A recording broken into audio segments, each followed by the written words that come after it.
This episode is brought to you by Progressive Insurance. Do you ever think about switching insurance companies to see if you could save some cash?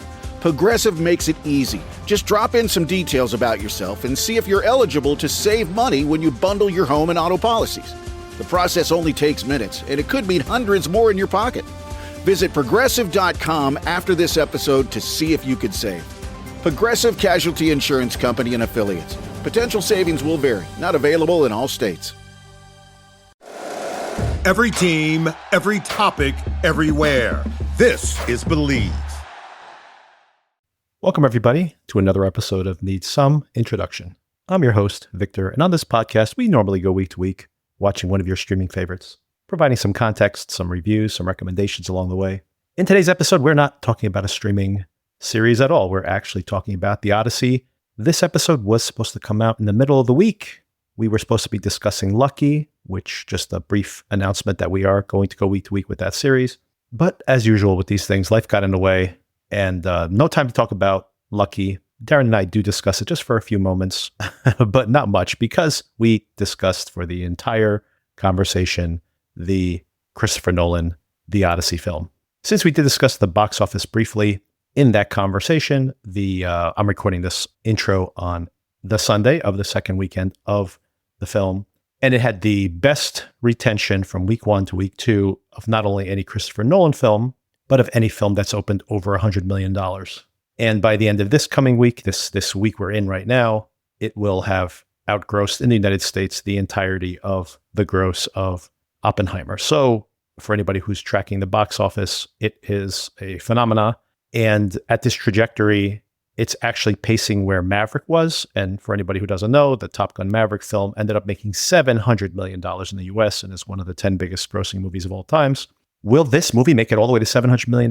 The answer is no, because a little movie, tiny little movie called Spider-Man Brand New Day is tracking to have the largest opening weekend in history, over $300 million, bigger than any of the Avenger films. So people really love Spider-Man. And of course, that's coming next week. So where this movie lands, where the Odyssey lands, box office-wise, has a lot to do with how it does up against Spider-Man. If you track these type of things, if it holds by more than 50%, if it doesn't get cut in half or more, which is completely expected considering the massive opening of the Spider-Man film, then it could leg out and become one of these biggest films of all times, box office-wise. And definitely probably already penciled in to be the biggest grossing R-rated film of all times, which for anyone who doesn't know, that's Deadpool Wolverine. So that's probably where it's going to land. Worst case scenario, even if it gets hit pretty hard by Brand New Day. But if Brand New Day, which I have not seen, so I can't judge, turns out to disappoint audiences, and then that second viewing, I got to run back out and see something in the theaters again, and that movie ends up being The Odyssey, well then the sky's the limit on this one and will be grossing even more than I could have possibly anticipated. So box office is interesting again, as someone who followed the box office when I was younger and really don't do it anymore because this whole kind of, it's rare to see a film even be worthy of conversation. And this year, between Obsession and now The Odyssey and where Brand New Day lands and what happens when Dune 3 goes up against the Avengers film in December, actually tracking the box office has been pretty interesting this year. Some quick show notes, by the way. So this week this is the first episode of quite a few episodes we're going to have this week. Son and I will be discussing our new watch week to week, a series called Furious, loosely based on the Black Widow movie from 1987, psychological thriller starring Deborah Winger, a cat and mouse between a female serial killer and a female lead detective who is tracking her down, who have biographical overlap and thematically, how do you deal with this trauma in your past? In one case, you try to put the world right. In the other case, you seek revenge. And these two women on a collision course. Early reviews have been very positive, so very much looking forward to that. Darren and I will, I promise, talk about Lucky midweek. My wife did, however, watch the most recent episode of Lucky with me, and we discussed episodes 1 and 2 last week. And she loved it. Edge of her seat. She really enjoyed the show. It's a little outlandish, some of the plot developments. I'm sure people may bristle about that, although I think that's kind of par for the course for these type of crime thrillers. I find it very entertaining, and she finds it very entertaining as well. So we will be covering this series, especially considering the fact there's only 7 episodes total. and we'll be at episode 4 this very week. So expect that in the middle of the week. And then Sona and I will be finally driving a stake through the heart of the series we've been watching for the last 10 weeks, Cape Fear, a very uneven, sometimes very entertaining watch, especially the conversations I have with Sona. It's not a hate watch. It's definitely been entertaining, but definitely not the show I thought I was signing up for. But it is coming to an end finally this week. So expect that as well. And then, of course, in subsequent weeks, we will continue to cover Furious week to week, Lucky week to week. Ted Lasso's coming back, and Darren and I will be discussing that, plus many, many films coming to streaming. Just one that I want to shout out here for anybody who heard me rave about this movie and was curious to check it out. An absolutely hilarious Canadian mini production based on a cult TV series, although you don't have to know anything about that. But the director and star of that film, which is Nirvana, the band, the show, the movie, absolutely hilarious. Don't know anything about it. Just go in cold and you will laugh out loud multiple times, especially if you're the type of person like me who dreamed of being in a band, or more importantly for me anyway, of making a movie, and you made videos with your friends on the weekends. And what happens when those people grow up and kind of never really grew up, but it's hilarious. It has a sci-fi element to it, completely surprising, and really so much fun. And one of my favorite comedies of the past few years. And a huge upgrade, by the way, that director, now his next project coming out this August, as kind of a little preface to it, completely different, the Anthony Bourdain drama, Tony, which the trailer looks phenomenal for that. So if you're going to see Tony, and you want to see this director's previous work, and you just want to laugh a lot, check out Nirvana, the band, the show, the movie, and available on Hulu right now. One more thing, of course, the Patreon, live, free, check it out. If you're here to listen to this Oppenheimer conversation, we watched most of Nolan's filmography, and it's in there, so check it out. We have a couple of Nolan conversations in the main feed, but most of them are on the Patreon only, so check that out.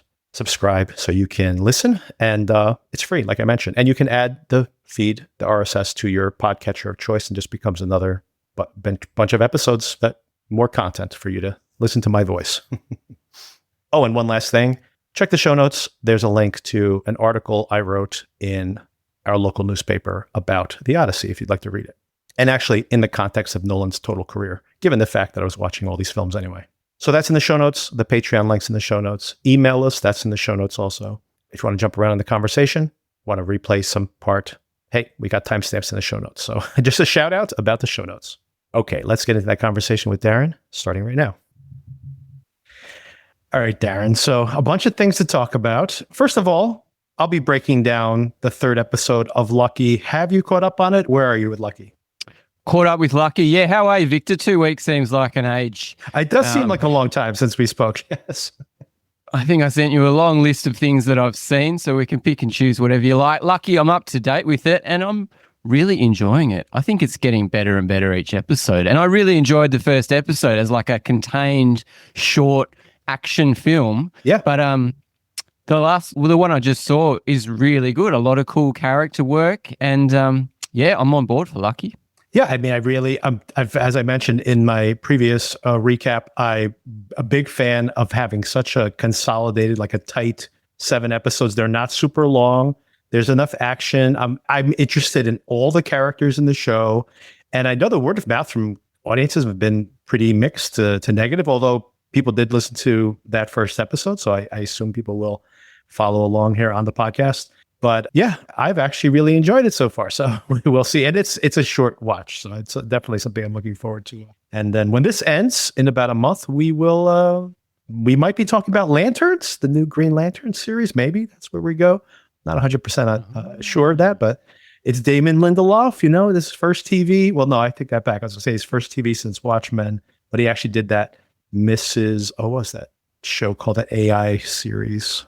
Oh man, I forgot, with Gilpin from, anyway. Betty Gilpin. Yeah, I don't think I've seen that one, but I've seen the first season of The Leftovers. Obviously, The Watchmen was massive. So I didn't realize he's doing the Lantern. So yeah, that's very interesting on the horizon. But yeah, I'm up for anything, mate.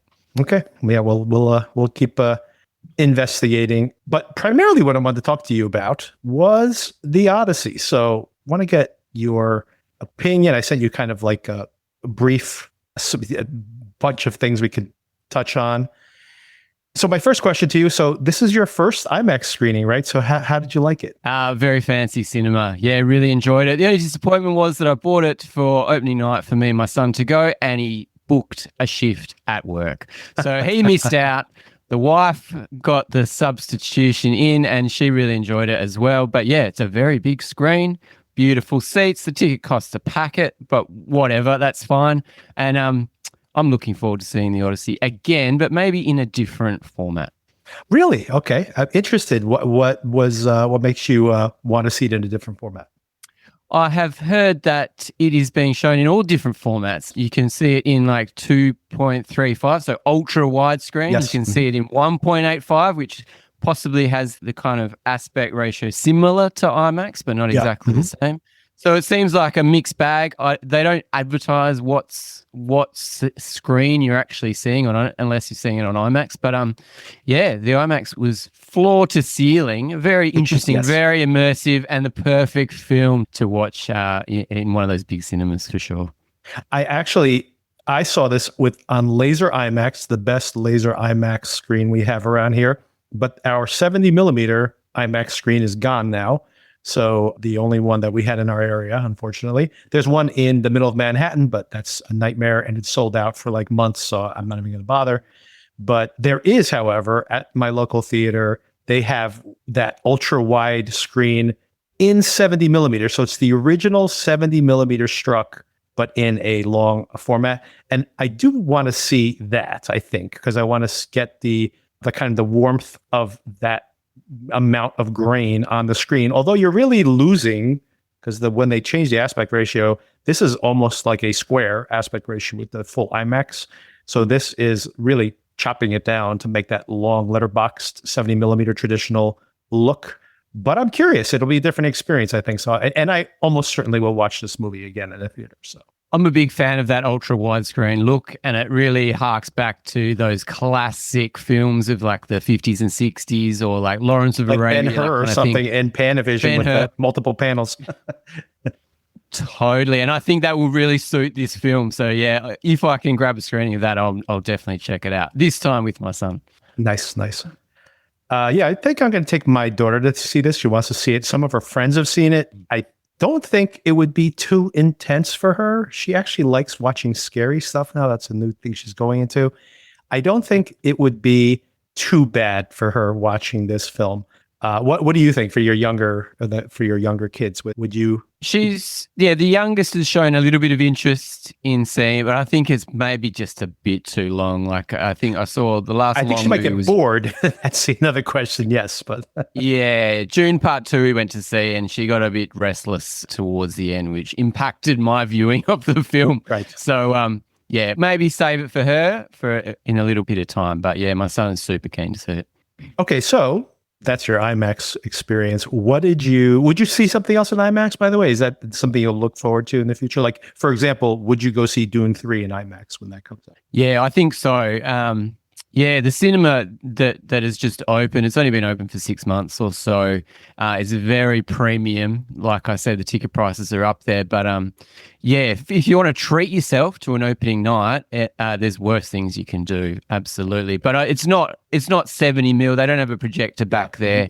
But it's still, yeah, very impressive. And I've talked it up with a few people at work, and they're like, oh, the Odyssey, never heard of it. I was like, it's Christopher Nolan. They're like, oh, Christopher Nolan. Well, I'll see whatever he does. They know him from Interstellar. And so, yeah, people have been booking sessions going, I can't book a weekend session for 3 weeks. What's going on? I'm like, it's worth it. Just book the ticket and go and see it. So, yeah, it seems like this film is dragging people out that don't normally go to the cinema every week or so like we do.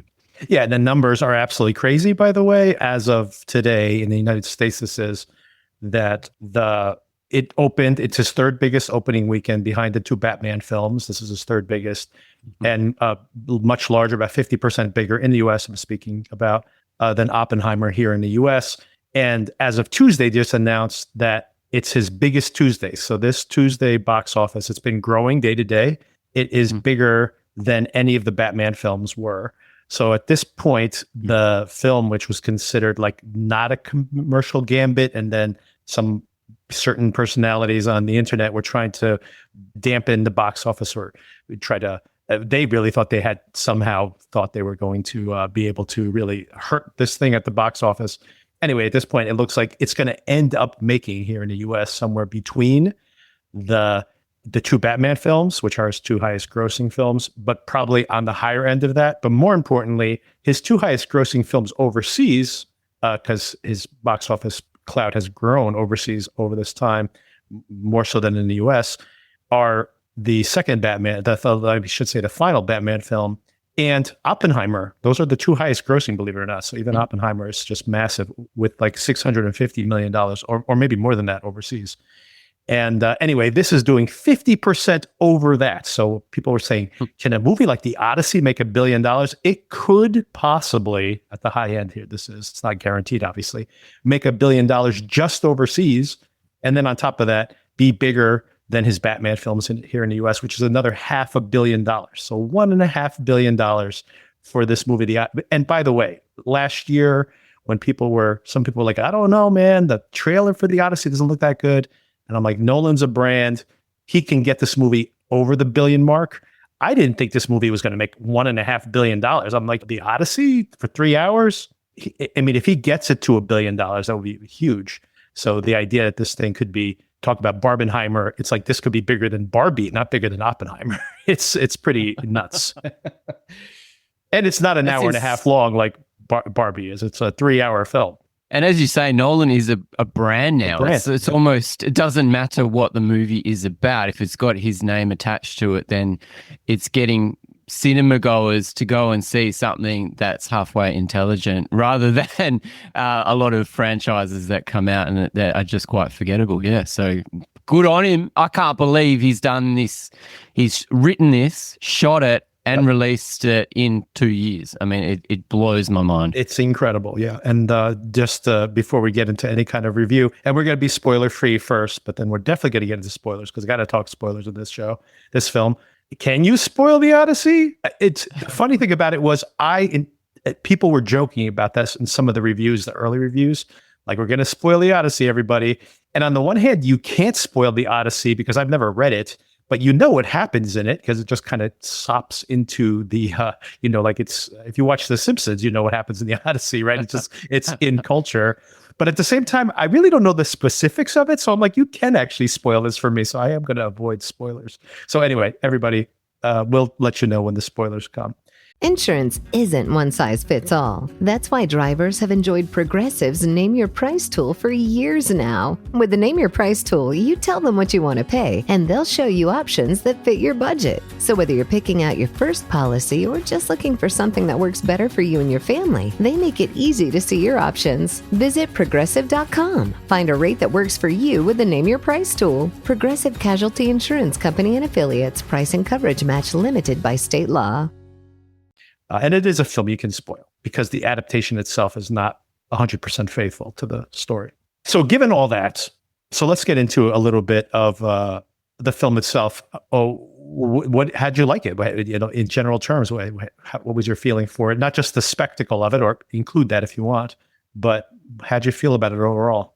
I think spectacle is a good word because that's the overwhelming feeling I had after watching it. It's just kind of sitting back in my seat and going, wow, what was that? It was like eating a massive feast and you're not quite sure whether you enjoyed it or not. You enjoyed parts of it. You loved parts of it. Did it really affect me? Not so much, but leaving the cinema, I just wanted to watch it again because there was so much in it to think about.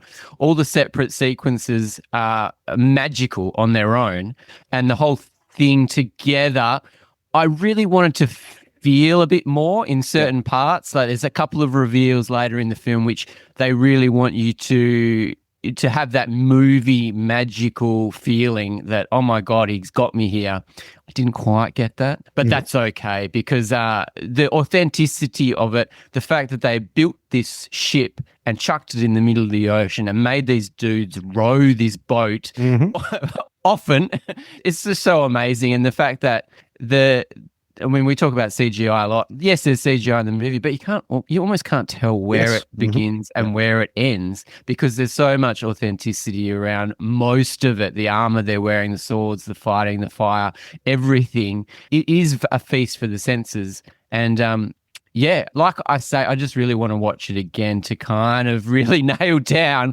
the different bits of it and how it fits together. And if I do get that feeling that I'm always chasing when I'm watching a film. Yeah, I agree 100% with everything you just said. I felt exactly the same way, where as I was watching it, I was just stunned by it, just all the technical aspects of it. The music is incredible. Oh. The sound is incredible. The visuals are incredible. But like you said, I was like, someone was just cramming meats down my throat or something. I was just like, I felt like I was at that buffet the banquet hall the whole entire time at the movie. And it was just like it was almost too much. It was overwhelming.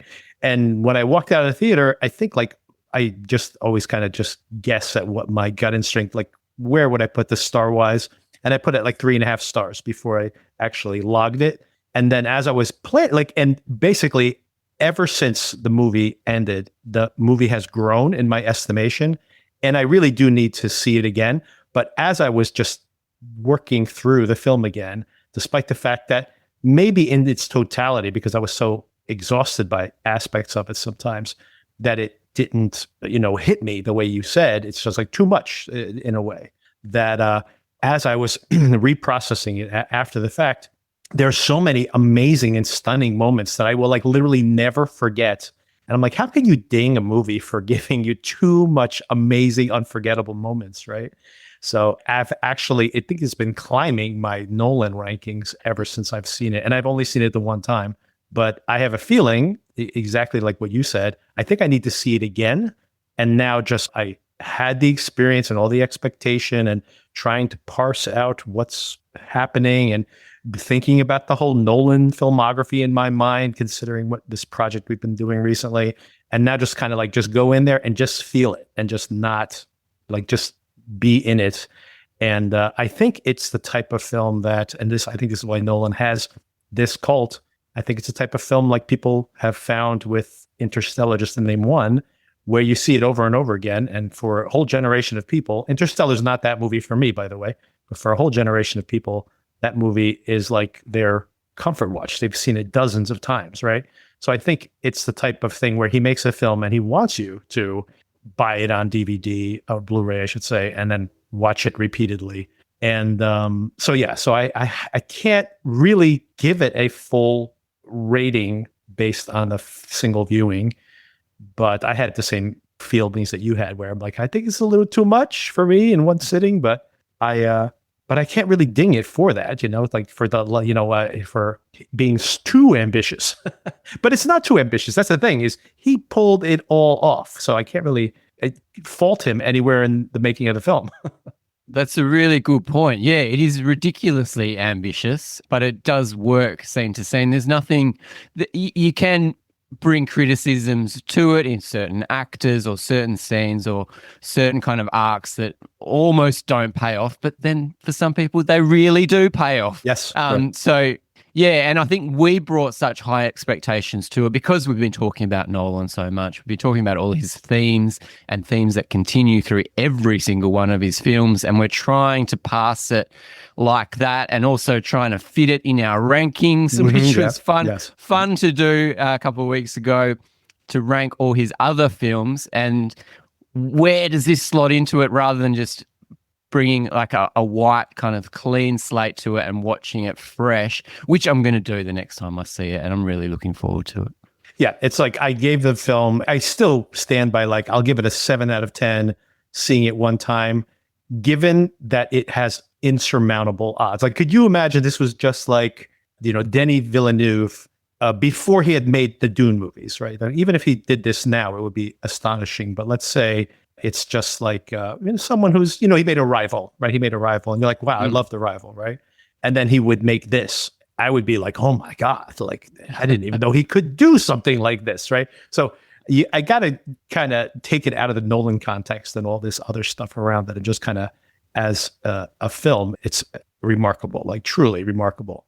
And Yeah, and I mean, if I break it down, like everything I would say was just like one astonishing sequence after another, right? So it's kind of hard to ding it. But a couple of things that I could ding it on. First of all, you mentioned some of the performances. I'm curious to get how you think different performers did in this. And one thing that I think is definitely an issue that you texted me about immediately, and of course, it's in adapting the Odyssey, it's always going to be a problem considering you're adapting something from 3,000 years ago, and your wife brought it up.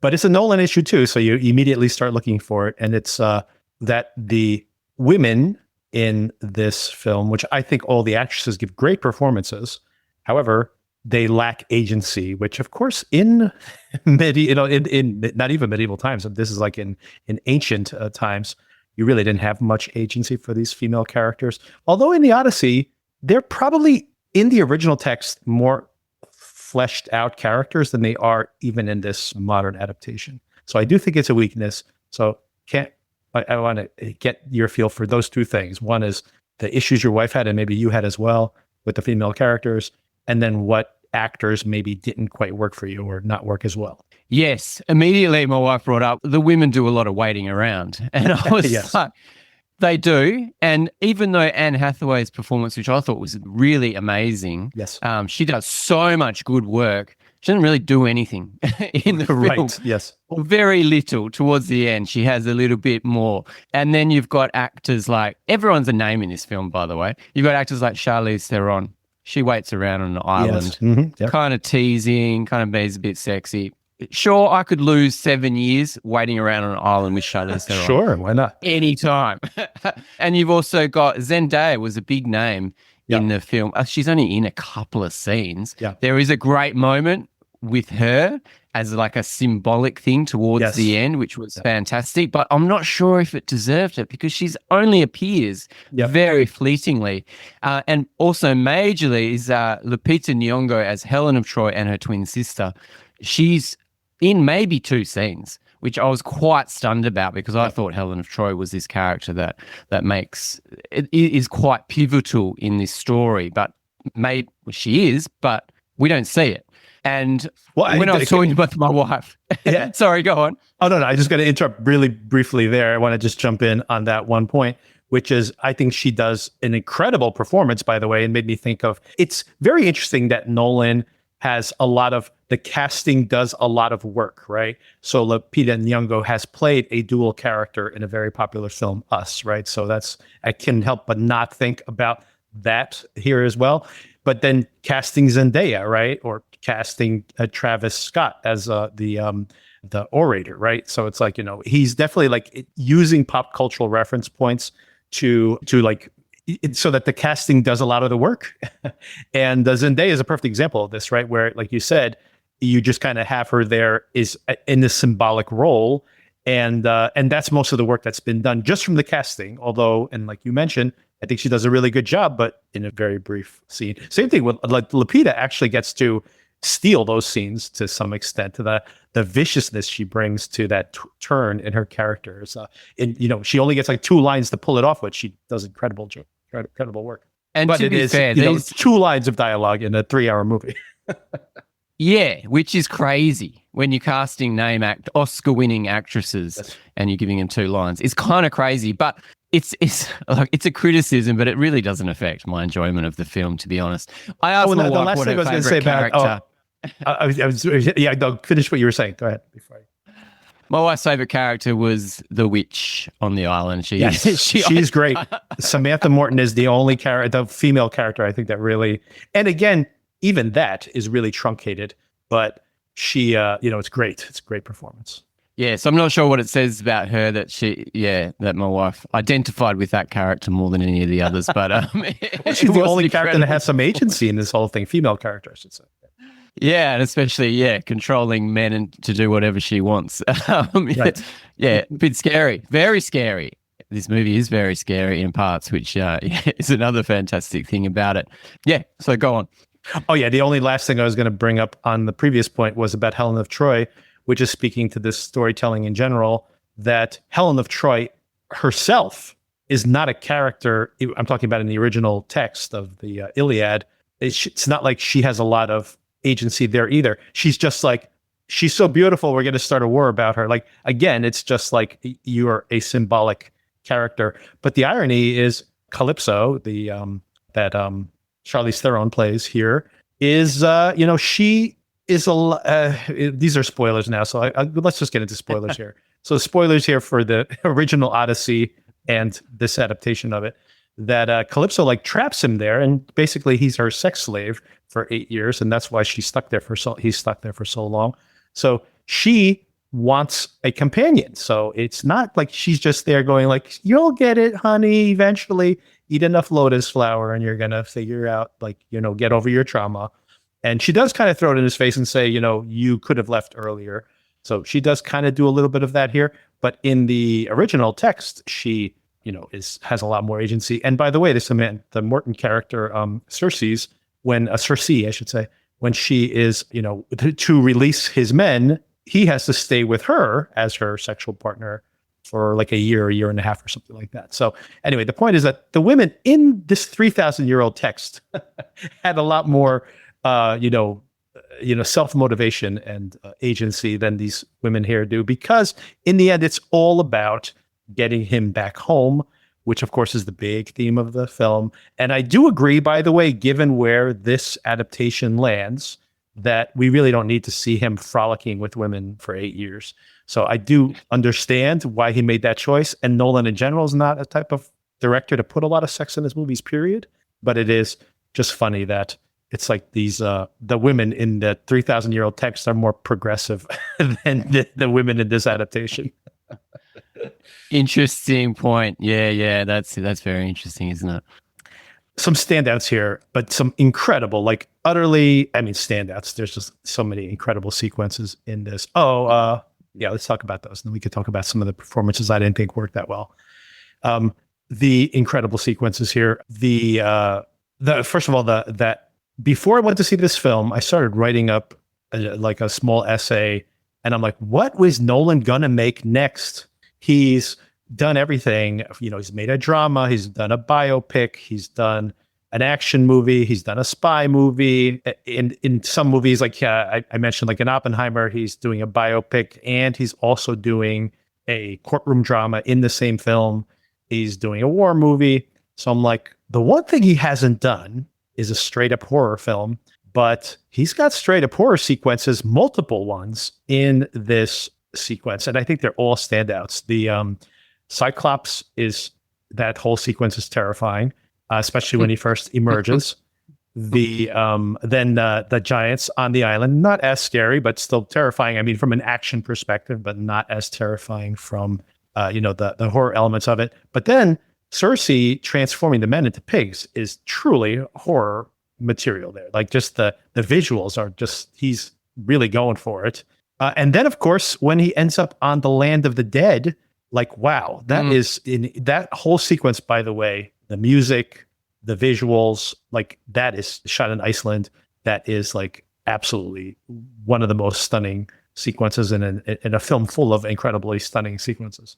It was almost like watching Widow's Bay back to back to back to back. All of them merged together. Yeah, exactly. Love the Cyclops. The fact that the Cyclops is not an animatronic or a robot or a CGI, it's a real man, it's a real performance, blew my mind. The way they could make that frightening was just so amazing. And after that sequence, I was in the movie. I was like, yep, I'm totally in. I love the way they're doing this. The giants as well was quite devastating for his crew.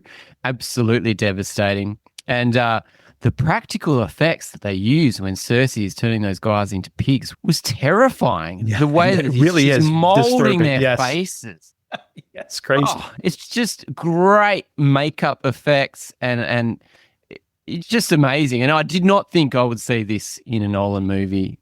And I'm very glad that he went full horror.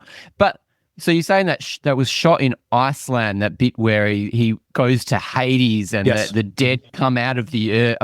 Stunning sequence, so beautiful. The way that we see the insights into the Elliot Page character and also Agamemnon just the visuals as of well. it. I got to say that as I, first of all, was utterly captivated by that sequence, and I thought Elliot Page gave a really powerful performance, by the way. But on top of that is I couldn't stop looking at the amazing way that the dirt like was on his face, that the, you know what I mean? Like the way it, like, I don't even know how to describe it. Like it's caked, like as if just their nose was emerged from the ground. And it was just like so perfectly caked on the people. The seer, the person who gives him his prophecy. I forget his name. That was James Remar, I think. Yes, from Dexter. exactly. Yeah. And with his head draped halfway, it's just unbelievable. The visuals are insane. So good. That's one of my favorite bits of the whole film. I think that scene was just terrifying. Yeah, incredible. Any other scenes in the film that really knocked you out? There's so much, isn't there? I like the character of Himesh Patel as Matt Damon's right-hand man. Yep. So I used to row when I was a kid, so I just love all those rowing scenes. Those bits in the boat, in the ocean was just so captivating to me, where they're trying to dodge the whirlpool or where they're getting smashed by the seas, which are supposed to represent Poseidon, the king of the sea. And as Zendaya's character says, like the gods won't just they do show themselves to you in the elements, in the wind, in the ocean. And that really resonated with me, just that whole feeling of being so small and being in nature, whereas you're attacked by or influenced by the gods at all times. Yeah, I love that idea that, like, also that she brings up the fact that, of course, like, you know, you don't need to see Poseidon as a being emerging from the water. When a giant wave comes and sinks your boat, that's all you need to see, right? Which, interesting. Although we also do see, at least with Athena, that the gods can materialize. And I guess Calypso is a goddess or part goddess or something. So I don't know all that, to be honest. But yeah, it's this, all those visuals. I love Hamish Patel's character. I like how the chemistry he has with Matt Damon. It feels like very natural for him to be like his right-hand man, but also pushing back constantly. I really did like the way they interacted with each other. Unfortunately, things don't go so great for anybody else other than Odysseus. Odysseus gets an easy comparatively. Yes, as a captain of the ship, he behaves very poorly to all of his shipmates. Yeah, and they don't end up well. Spoiler alert. Now we know where those lyrics from "Wrapped Around Your Finger" by The Police. Are you a fan of The Police? Not overly, but yeah, go on. No, actually, that's where what's that lyric? Now I have to pull it up because I don't remember these Greek words. It's the "Wrapped Around Your Finger." The song I'm talking about is he says that he's caught between the Scylla and Charybdis. The Scylla and Charybdis that's the whirlpool, and the rock monster is the Scylla. So now Sting had to show how smart he was talking about the Odyssey when he's writing his pop songs. Very clever. Yes, that rock monster was pretty frightening as well. We don't see much of it, which is very cool. They only lose 6 men though, but like that's an interesting moment, by the way, where it's like he knows the prophecy. He says, we're going to go full speed ahead. They're going to be like, you're crazy. You're going to go this way.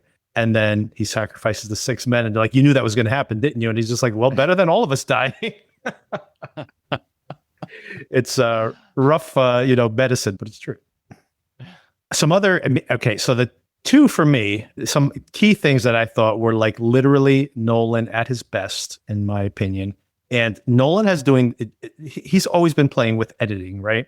So he's been trying to do this thing that maybe this is just a fixation he's had. And this current editor, I think, is the best at it because it's become elite in this most recent films. Not so much Tenet, which I can still talk about that. Tenet is, anyway, we won't talk about Tenet right now because I have my issues with that. And it doesn't really a different editor for Tenet, is it? I'm not sure actually if it is or not, because the thing I'm going to say, I kind of mentioned, doesn't really happen in Tenet, which is part of the reason I don't want to bring it up there. But what he's been doing throughout his career is kind of creating a motif through editing where he will, and it starts even all the way back in Memento, where specifically you see something at the beginning of the film and you don't know the full context of it until you get to the end of the film. And that's specifically because of the way that story is structured. But he's been playing with that more and more. And you think about whether it's Interstellar, which we watched recently, or whether it's in Inception, where you see the water crashing at the beginning, and then that image comes back over and over again and has a different meaning each time you see it.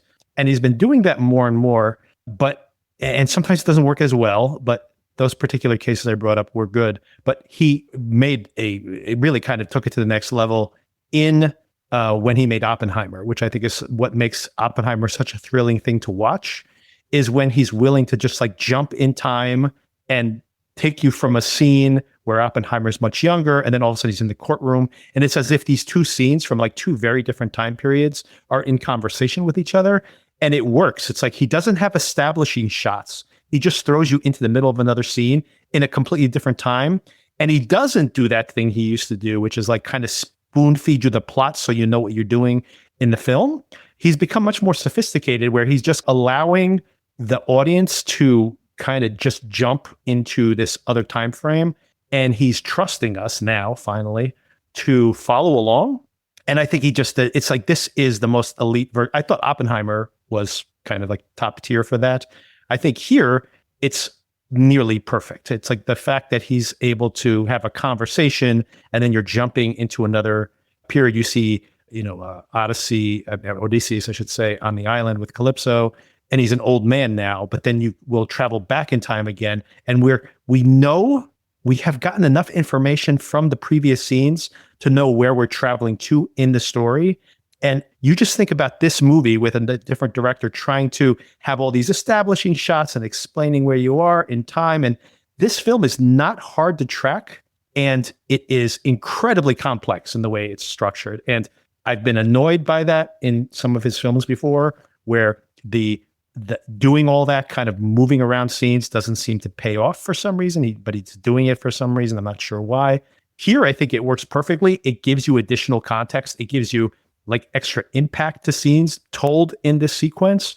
And it's amazing. Like I don't think anyone else tells stories this way. And I think he's invented something here, which is pretty amazing. Yeah, I've got to agree. You always know where you are in the story, even though they jump forward and back in time. You're really correct about that. It is elite. The editor is Jennifer Lame, so she did Tenet. She won everything for Oppenheimer, and she's done the Odyssey, and she's also done a couple of Ari Aster movies. So she's an absolute master, and does it so well. You're never confused, are you? You always know exactly. Even though it's on the boat, and then it's back at home, and then it's back at home, but 50 years in the future, or then I have to agree with that totally. And the other thing I was going to compliment him on here, which I think is elite again, is his script. I think I have rarely been like this.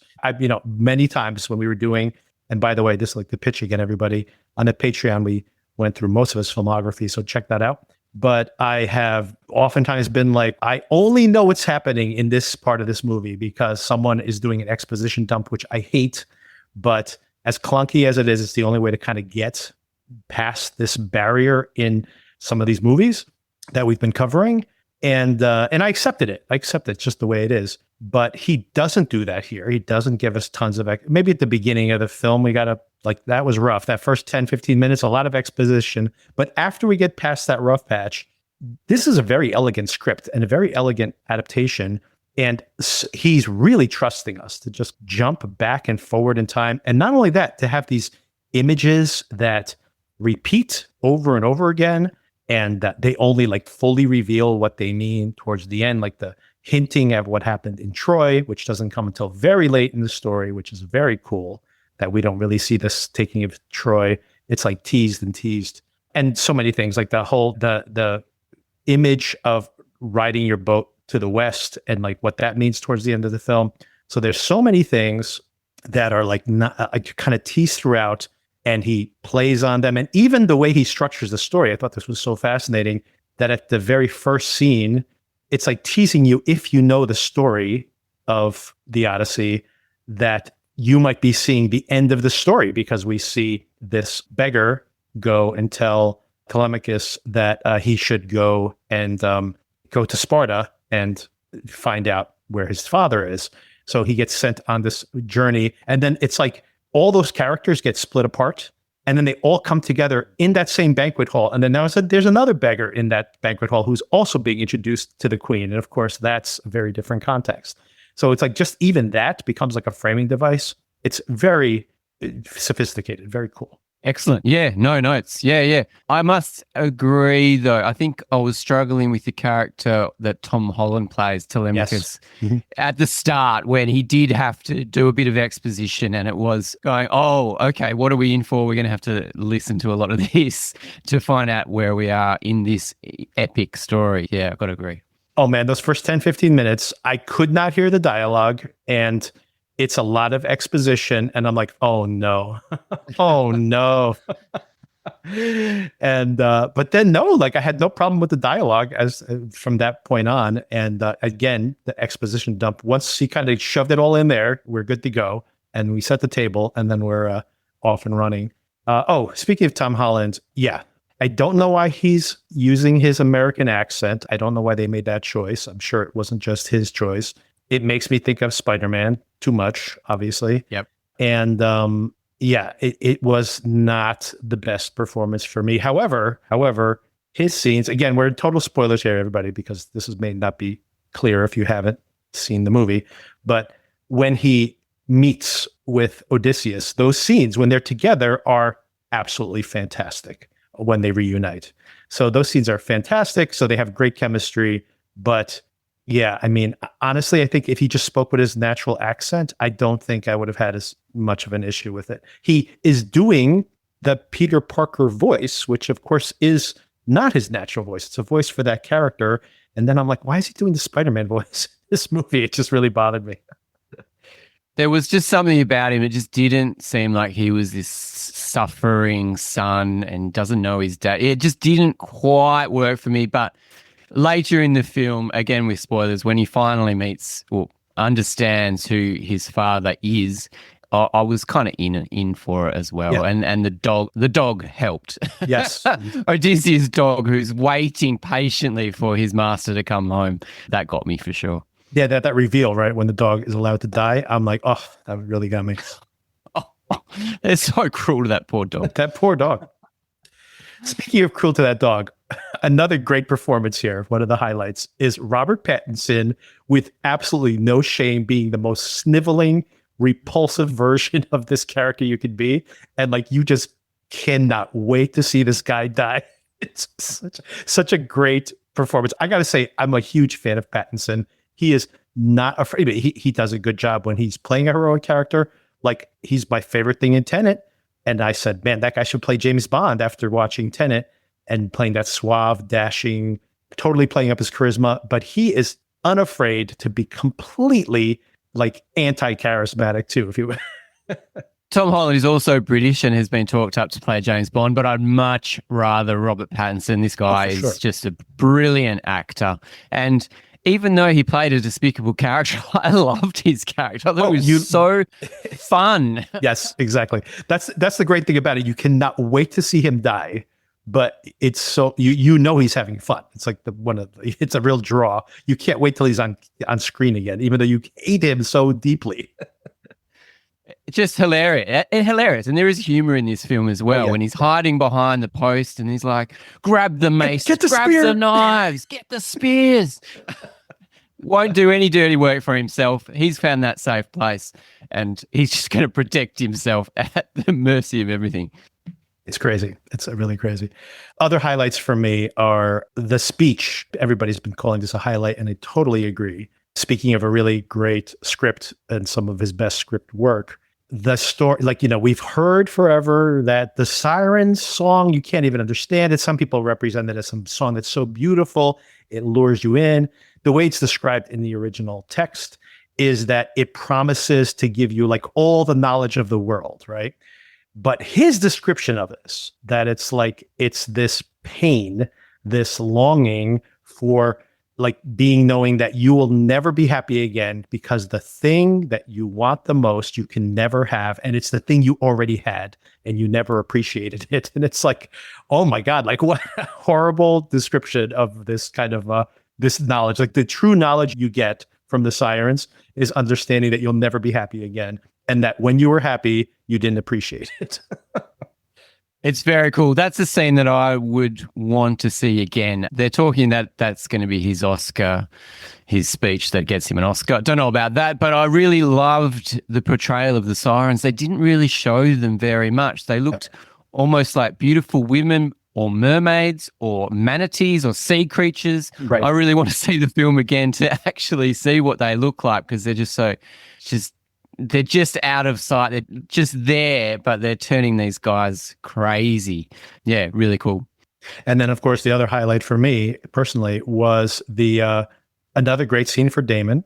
And that's the other thing that's interesting. Damon wasn't supposedly the original pick for this, and there was other fan casting. I think Robert Downey Jr. was originally supposed to be the original offer was made to him, and I don't know how they ended up with Damon, but I think the fact that Damon is kind of such a matter-of-fact actor who is pretty quiet in his charisma. He's obviously charismatic and holds the screen. He's been a star for a very long time, but he's not like a Robert Downey Jr. who can be very... I'm sure Downey Jr. would have been great in this role, by the way. He would have really chewed up the dialogue and really sold it, and it could have been really fantastic. You think about his performance in Oppenheimer, which got him an Academy Award, for example, right?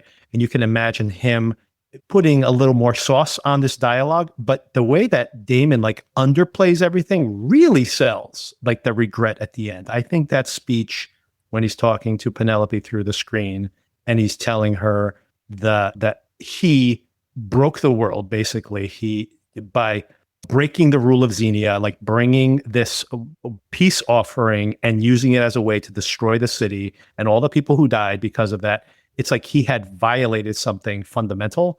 And first of all, that is different than the Odyssey. He doesn't speak in that way. He doesn't have this deep regret in the original Odyssey. So that is the point Nolan's trying to make, because of course that's the big Nolan theme that we've seen over and over again, that sense of regret after building the clever machine. This is Oppenheimer all over again. But also the fact that it's utterly devastating, the reveal that the heroic... That's the reason we wait so long to see it. The taking of Troy is actually the pillaging of Troy, basically. And it is brutal. And not only that, we find out, this is really shocking, by the way, that they're talking about these barbarians that are coming, these new people that they don't fight by normal rules. They're these people from the sea. And it turns out they are the people from the sea. I was so stunned by that in the theater. I was like, oh my God. I thought it was Vikings or something, but it's oh my God, they're the people from the sea who are desperately trying to get back home, who are pillaging these towns on the way back. And I'm like, wow, what a crazy turn of events there in the final moments of the movie. It's a cool reveal. And I think we were talking a couple of weeks ago about governments being scared of possibly immigrants and people from the sea invading our countries. And very apt. I don't know if I can see Robert Downey Jr. in the role. It would be a very different film. Like you say, Matt Damon is very understated, but he's also understated physically, even though he's very capable. And I think he'd be more capable physically than Robert Downey Jr. in this role. He's super fit, but he's not completely jacked. He fits the world. His body looks well worn, even though you have to be very physical to do the fighting and everything and the rowing and everything, that leading the men that he does in this film. He's got a perfect body, a perfect beard, nice real beard as well. I wonder how his wife put up with that for 18 months. Yeah, very cool. Matt Damon, great. And the fact that he's not a massive, massive star in this role really worked for me. Yeah. And I think Robert Downey Jr., he's busy counting his cash from the new Doctor Doom film that's coming out. So I think that that clashed in that could have clashed. So he couldn't have done both He roles. probably wouldn't have been able to do both, that's for sure. So the final words in this movie are that a new dawn will break over a darkened world when our mistakes will be forgotten. So it's interesting that this idea that this is the beginning of the Dark Ages, which it is, by the way, right? Not the Dark Ages from the Middle Ages, but the after the Bronze Age, the world lost language for 400 years. So in this telling of it, in Nolan's telling of it, it's the world is about to become, it's an apocalypse again, another imagery we see in Nolan's films, that the reason we had 300 years without an alphabet and that there was an oral tradition, and that he literally says this. He goes, people will only, I actually wrote this down. Songs will be all they have to remember of us who could write. So the idea of him saying that, yes, this is going to be an oral tradition because we are going to lose language because we have reverted to some kind of primitive state. But that's the hope, is that the sun will again shine someday. And maybe that's what we need to think about in this present day and age as well. Very, very all right. I just want to go and see this movie again straight away now. So cool. Another thing that played into the trailers and the images, the image of this Trojan horse buried in the sand. And I cannot get over the intricacies of how they've put all this small army inside this wooden horse for 3 days. And they're drowning in there, yeah. Some are drowning, but also they've got to go to the toilet. They've got to eat. Everything is going on inside this horse until they're finally being dragged into the castle. I thought that was another stunning sequence, which is cut up and shown at different stages all throughout the film, culminating in the ultimate sacking of Troy. I thought that was really cool. And when he's looking at the whole city burning and coming down and the women being attacked, it really made me think of Oppenheimer and this kind of occasion that shapes the world, this tragic occasion that shapes all the future of our world. I thought it was, definitely tied between those two films. It's like the Oppenheimer moment, which is one of the most memorable moments there, where he's in front of the audience that are cheering for him, like stomping their feet at that university or high school. And he sees them all like burning and their skin sloughing off. And he's, because he knows what this bomb can actually do. Meanwhile, they're all cheering him on, right? And it's the same idea of like they're singing this story of Odysseus, and it keeps getting interrupted because it's like that's not the real story. Right? Yeah, devastating. Yeah, very cool. And just the way they do it, it just seems a lot more violent than what you're actually being shown because your mind is filling in all the gaps. And it's really cool. Okay, a couple of things I had to ask you here at the end. Is this a mistake? This is the question I have for you. Is this a mistake in the adaptation? And if it's not, I don't have an answer to this, by the way, but I'm going to lay it out for you. Did Nolan make a mistake, or is Nolan trying to say something? Because here's the thing. After he tells Penelope that my sin, I broke the world. I broke the rule of xenophobia, by the way. Xenia, right, is that you welcome guests in. Xenophobia, the fear of outsiders, comes from this word, by the way, just for anybody who didn't know that. But xenia is this Zeus's law of giving hospitality to strangers. Something that maybe we need to learn a little bit more nowadays. But regardless of that, but here's my question to you. So he has all this regret. It's terrible what he's done. And he lays it all out. And the sin that he committed was the horse, right? That giving a gift and as a peace offering, and then how it led to a massacre. My question to you, Odysseus is like the smartest guy in Greece, apparently, according to the mythology.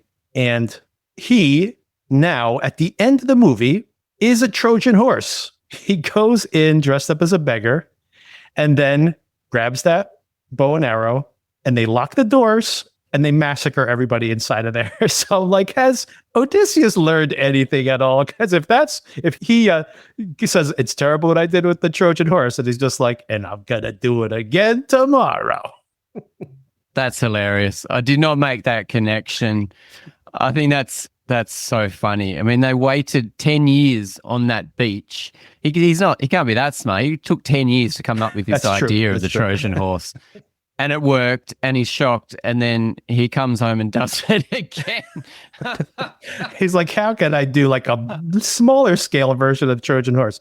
Like, instead of like breaching the city, I'll lock them inside. Instead of like bringing a peace offering, I'll use the xenia to be accepted here but it's actually me. I'm the Trojan horse. I'm just dressed up as a beggar. And then I grab that bow and I kill everybody in the room. That's really funny. I did identify with some of the guys could see what was going down, and they dropped their weapons and they got sunk to their knees and bowed their heads because they knew that it's Odysseus and they didn't want to get their head removed. They were like, I'm for this guy now. They actually soften him a little bit in the original telling. He kills everybody in the room so that all the suitors are gone. And then but here, at least, it's like if you bend the knee, he spares your life. Interesting. Yeah, we didn't see what happened to poor old Mia Goth as well. She got locked in there too by Anne Hathaway's character. I assume she died a nasty death as well. I like the fact that we have all these Nolan callbacks. The actors, I mean, all these people have been in other Nolan projects. And I like the fact that he didn't get Tom Hardy, but he got the Tom Hardy lookalike actor. What's his name? Logan Green. Yes. For a second, I'm like, oh, Tom Hardy isn't here? No, it's that other guy. I do like that guy. I do too. Yeah. And the last thing that is interesting here in the as far as adaptation goes is I'm not sure about this. One of the things I like about the Odyssey, the original telling of it, is that Odysseus is the guy who tells when he's dressed as the beggar and he's trying to get this king to give him money and so he can get back home. He tells the story of, well, then there was a Cyclops, and then there were these giants, and then this happened, and that's why it took me 8 years, and then I betted this one. And by the way, he's called the King of Liars that's his title, like everybody calls him the King of Liars in the original poem. So my point is that all the supernatural stuff that he talks about, then I spent 8 years with Calypso, this woman, she made me eat lotus flower, and I forgot everything, and I was her sex slave. So I'm like, yeah, sure, buddy, that's what happened. And so you can do that in the original telling, by the way. It's pretty sophisticated. You can have an unreliable narrator where you're like, maybe he's just saying that because he is the king of liars. Again, it's kind of funny that this 3,000-year-old story is maybe a little more sophisticated because Nolan's telling, of course, it's all literally true.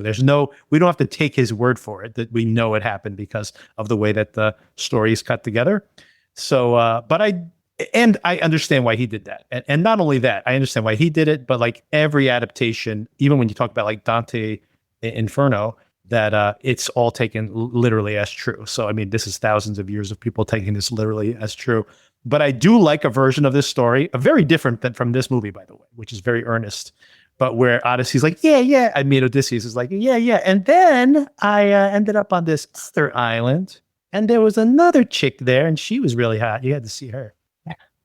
It does remind me of the Simpsons episode. I really want to watch that again too. Yeah. And exactly. also, I didn't realize Oh Brother, Where Art Thou is an almost direct exactly. adaptation of the same story with John Goodman playing the Cyclops. With a patch over one eye.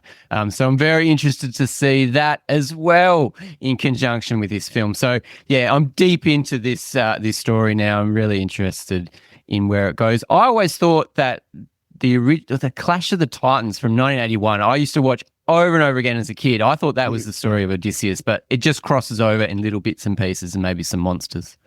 Okay, my last question to you, because I know you got to run, is what can he possibly do next? He says now, by the way, speaking of taking it's crazy when you think about the films he's done back to back, like even Oppenheimer, which is small scale by the comparison, Dunkirk, and the Batman films and Interstellar. And just think about how massive these films have been. And he's been churning them out every 2 to 3 years, right? Like this movie took like 2 years to make. So just think about how he has barely time to catch his breath before he goes on another 2-year endeavor of making another massive film. So now he's saying he's going to take 4 years for the next movie to come out. He's going to take a break after all these films. And anyway, my question to you is, what can he do next? What could he possibly do that could be up to the standards? Do you have any suggestions if he's listening? Christopher, I would love to see a stripped back movie, perhaps like a lean, mean horror movie would be fantastic. But I don't think you're going to do that. I think you're going to go swing for the fences and go for another massive film. You already know how to shoot on IMAX now. I'd be disappointed if the next film wasn't shot completely on IMAX. And it's going to be another movie event. This is what you do now. You make these events every 2 to 3 to 4 years. So take your time. Maybe work on the script a little bit more. Get all the actors. We want to see all those actors back and we want to see a few new ones. It seems like he can do anything he wants. So yeah, let's Yeah, I have no idea. And you don't know the project. He hasn't got a project in the works. He hasn't announced one, and I can't even imagine what he probably needs a few years just to come up with something. Because, and by the way, to your point, I would love to see him do like a straight up, like a nasty horror film, or like just another noir again. But here's the thing: I think if he was going to make a lean and mean $25 million, $40 million noir, he'd be like, I'm going to do that as a palate cleanser that'll come out next year. And then 3 years from now, there'll be some other epic. If he's like, it's going to take 4 years for his next movie, that means he needs 4 years to make another $300 million movie, right? So I'm like, they don't all have to be like that. But I guess he has to, right? Like his movies now, it's like he's like the Avengers or something. His next movie probably has to be even bigger. This thing's going to make, if this thing makes like $1.5 billion, it's going to be one of the biggest movies of all times. And then like, he can't ever, he's like trapped by this own invention of his. He can't go and make like a little $20 million movie now. Unbelievable. And yeah, if it is actually failed, it doesn't live up to expectations, he's going to get absolutely caned for it. Maybe let's do Tenet 2, but this time focusing on Robert Pattinson's character. There you go. Yeah, we find out what happened in that loop he's trapped in, right? Because considering how things turned out for him. But I'd love to see them. Like, I didn't love that movie, but there's a version of it where they like when you get to see them be friends, like how they originally befriended each other many years ago, or in the few, however that works out.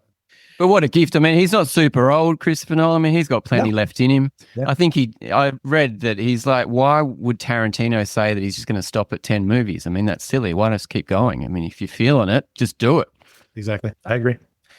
The one possible story, I actually have a couple of ideas, but the one I was thinking of that is the story of Werner von Braun, who was the Nazi head of rockets, the rocket engineer there, that eventually came to the United States and then led the Apollo missions. So I'm like, that could be like, again, it's massive in scale. You got space scenes and you get like his historical lesson there.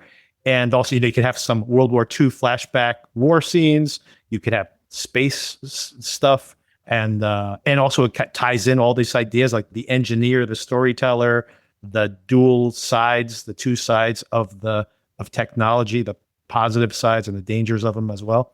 So that was one idea that I think that may be something you can possibly be. Christopher, if you're after looking for ideas, check that. That's my recommendation.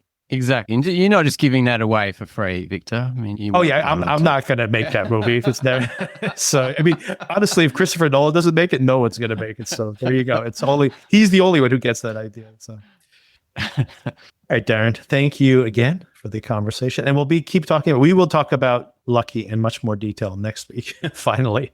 But we will, there's other things coming out too. So we'll keep up on it. And I have your list of things you checked out, and we'll probably have more runway for discussion next time we meet. Excellent. Sounds good, mate. Good to be back. And have a good weekend. Thanks. You too. If you like the show, please take a moment to rate, review, and subscribe. It really does help the show to grow. Thank you for listening.